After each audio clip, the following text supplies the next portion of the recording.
నమస్తే. ట్రంప్ దొంగ నాటకం మళ్ళీ బయటకు వచ్చింది.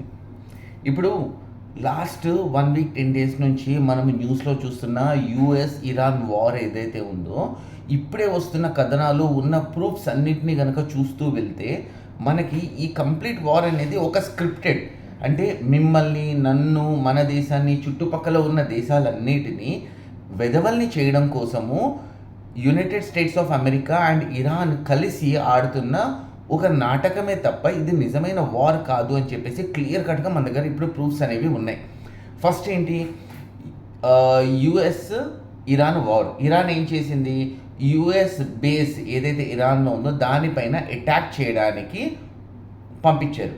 ఈ విషయము యుఎస్ వాళ్ళకి ముందే తెలుసు. అందు గురించి వాళ్ళు ఏం చేస్తున్నారు, ఈ టోటల్ బేస్ని అక్కడి నుంచి, అంటే దాంట్లో ఉన్న మనుషులు కావచ్చు, ఎక్విప్మెంట్ కావచ్చు, విమానాలు కావచ్చు, ఆర్టిలరీ కావచ్చు, మిజైల్స్ కావచ్చు, ఏమున్నా సరే వీటన్నిటిని ముందే తరలించారు. బాంబు వేసింది ఎక్కడ అంటే ఖాళీ బేస్ మీద వాళ్ళు బాంబులు వేశారు. దాంతో ఒక ప్రొజెక్షన్ చూపించారు. ఇప్పుడు వీళ్ళు వేసిన తర్వాత యుఎస్ ఎందుకు ఖాళీగా ఉంటుంది? యుఎస్ ఏం చెప్పింది, నేను ఇరాన్ మీద అటాక్ చేస్తున్నాను అని చెప్పింది.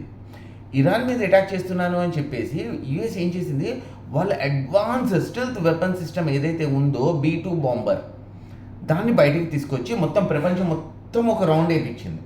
ఎప్పుడైతే ప్రపంచం మొత్తం ఒక రౌండ్ వేయించిందో అందరూ అనుకున్నారు ఇదొక పెద్ద వార్కి జరుగుతుంది అనేసి, తీసుకెళ్ళి ఇరాన్ ఒక న్యూక్లియర్ బేస్ మీద వాళ్ళు బాంబులు అనేది వేశారు.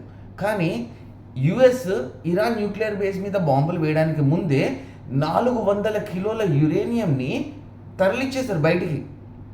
అంటే ఇరాన్ వాడు ఎక్కడ బాంబు వేస్తున్నాడు అన్నది యుఎస్ వాడికి ఫోన్ చేసి చెప్పాడు, యుఎస్ వాడు ఎక్కడ బాంబు వేస్తున్నాడు అన్నది ఇరాన్ వాడితో డిస్కస్ చేసుకున్నాడు.